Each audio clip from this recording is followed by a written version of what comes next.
Hi friends, நான் சுகன்யா. இன்றைக்கி reading அப்படிங்கிறத பற்றி சொல்ல போகிறேங்க. ரீடிங் அப்படின்னா ஜஸ்ட் ரீடிங் அப்படின்னு நம்ம நினச்சிட்ருக்கோம். இல்லை, நீங்கள் ரீடிங் மட்டும் கரெக்டாக உங்களுக்கு செட் பண்ணி கொடுத்துட்டீங்க, நல்ல பேஸ் போட்டு கொடுத்துட்டீங்க அப்படின்னா தானாகவே குழந்தைங்க லவ் பண்ணி ரீட் பண்ணுவாங்க.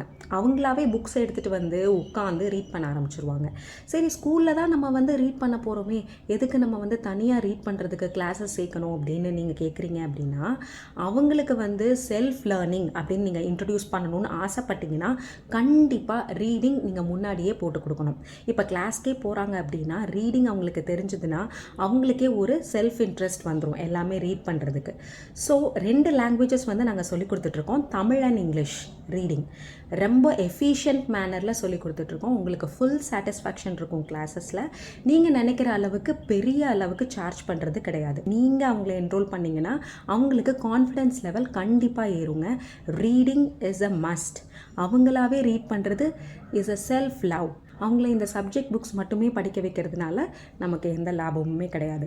அவங்கள லவ் பண்ணி ரீட் பண்ண வைக்கணுமா, அப்போ அவங்களுக்கு ரீடிங்கை நீங்கள் இன்ட்ரடியூஸ் பண்ணலாம். அவங்களுக்கு நிறைய புக்ஸ் கொடுத்தீங்கன்னா சூப்பராக எக்ஸ்ப்ளோர் பண்ணுவாங்க, நிறைய விஷயங்கள் அவங்களாவே தெரிஞ்சுக்குவாங்க.